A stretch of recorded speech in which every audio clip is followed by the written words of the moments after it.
As I said earlier, we are in so many ways faith genetically connected to the journey of the Hebrew Jewish people for thousands and thousands of years. And as they cried out, indeed, they heard a voice coming to them. And the voice was oftentimes a voice of a prophet who said, what you're doing is not good, it's wrong. You got to change, because where it's leading you is to separation from the one who gave you life. We know that to be true. It is often the things that we do that lead us to destruction. It's things that we do that cause us harm. And ultimately, sometimes it's what we do that causes us death. Not only death physically, but sometimes it is true it happens to us that it is death spiritually. And as a result, we are separated oftentimes from ourselves. We don't know who we are. We don't realize the gift that's been given to us. We don't remember that somehow we are uniquely special because God created us or imagined us and breathed into us the possibilities of life. We forget that. So we're separated from that.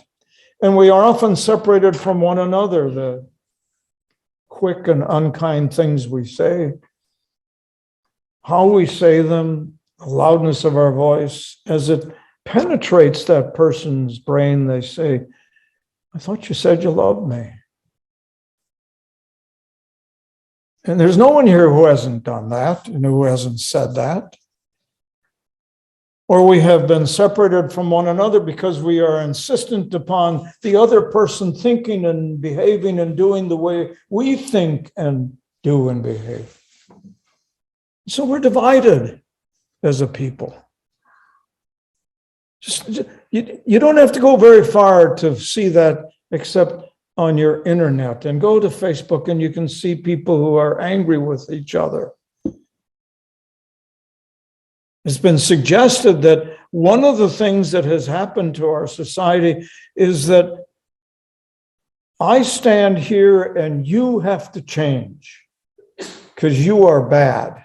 And then you look at me and say, no, you have to change because you're bad. And so we work at trying to change each other rather than to understand one another. We're all guilty of that. I love the TED Talk you sent, that I sent to you, Martha, and some of the rest of you. I ought to send it to everyone. I received it from my granddaughter, Elise, who's in a Native American literature class, and she had received this TED Talk as part of a study about how we oftentimes think of another person as a single story. And it's often the single story we make up about them. Think about it. Who do we see that we immediately determine whether they're good or bad, and we frame a message about them in our heads, and that's their story?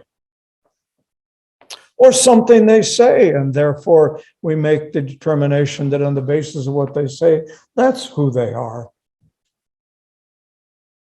I'm going to send this to you because it's such a remarkable TED Talk, because it talks about the fact that really there is so much more to us than the single story that somebody else makes up about us. Now, if you want to test that out, take a look at the single story that's often made about being a Christian or a Muslim or a Buddhist or a Hindu or a Jew. Let's talk about us. The single story that's often made about us is that we are foolish people, that we believe in mythology, that we make up the story about God and Jesus, and we create God in our own image, and we create Jesus the way we'd like him to be. No, that's not who we are. You know that. I know that.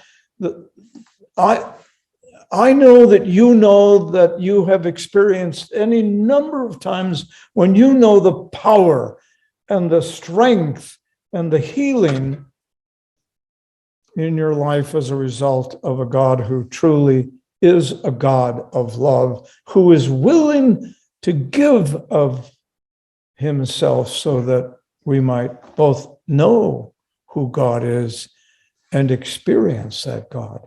You see, the word for God that we have come to discover is Emmanuel,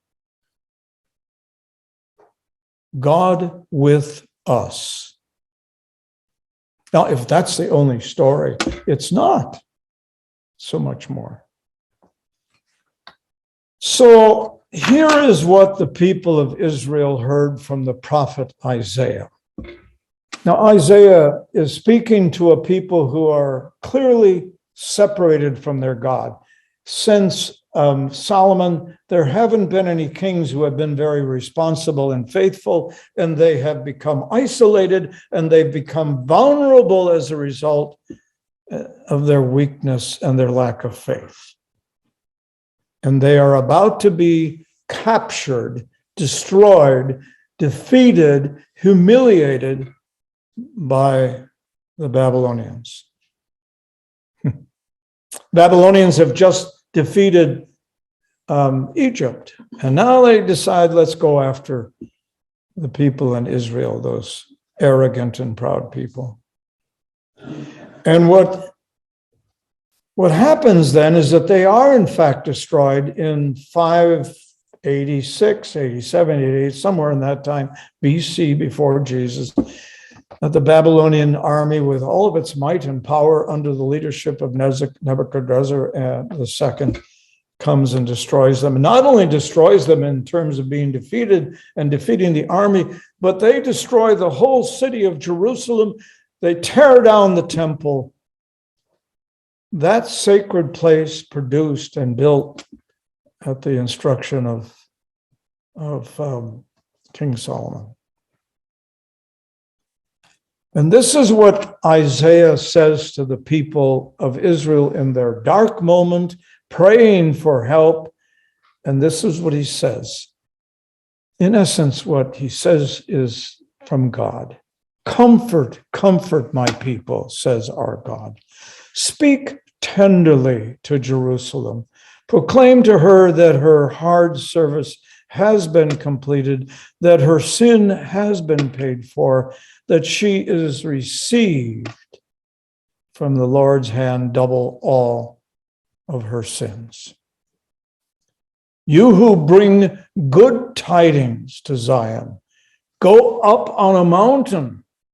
You who bring good tidings to Jerusalem, lift up your voice with a shout. Be bold. He gives strength to the weary and increases the power of the weak. They will soar on wings like eagles. They will run and not be weary. They will walk and not faint. Now, taking that message and thinking about it in terms of Advent, we too celebrate a moment in which we recognize our own moments, frequent oftentimes, of darkness and desperation and sadness and isolation. And we also remember that we too have cried out, "Where are you, God? Help me. Send someone to give me some assistance. I feel so alone. I'm isolated." And we wait. And we wait for a message. And sometimes the message is responded to by someone else. Someone else calls and says, "How are you doing? How are you feeling? Are you okay? Do you have everything you need?"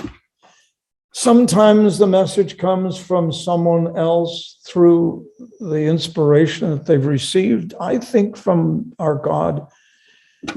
And because they are weak and make mistakes, they say the wrong thing and do the wrong thing. But always remember, they came because they were concerned about you. Or in our case, we too have seen the darkness. In our case, we have seen moments of prayer. I have heard repeatedly from you some of the dark moments in the life and history of our church. And there may well be dark moments ahead of us as we try to figure out how to survive as a congregation and as a denomination with diversity. And we have heard the voice. You are not alone. I am with you. I've been with my people before when they were fearful in darkness. I have been with my people before when they cried out in pain and suffering, where are you, God? I have been present when Jesus on the cross himself said, my God, why have you abandoned me? So we do know from our own experience of having cried out that there is a voice that comes to us. And oftentimes that voice comes from another person. But more often than not, it comes to that other person, and it comes to us through the assurance that we are never alone. As God says to the Israelites through Isaiah, comfort. By the way, the origin of that word is fortify, be strengthened, gain a backbone in spirit, be powerful in your faith. Comfort, my people. And then it is our God who gently, doesn't scream at us, but who gently says to us, you will rise up as your spirit is nurtured and enhanced by my spirit.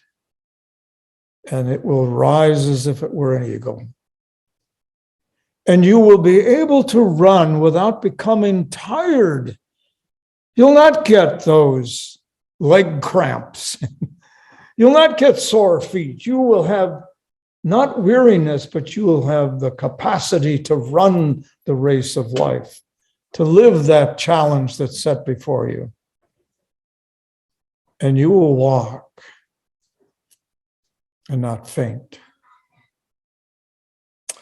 I'm told that those who had to walk in the March of Bataan during the Second World War oftentimes remembered those words. And it was those words that came from the Old Testament to the people of Israel who had struggled and found themselves in darkness, that they had hope, that if they trusted in their God, that God will be with them. You may have abandoned that God, said Isaiah, but your God hasn't abandoned you. And it was because of those words, I will be strengthened by my God. I will rise up. My spirit will be lifted. And I will run and not be weary. I will walk and not faint. Amen.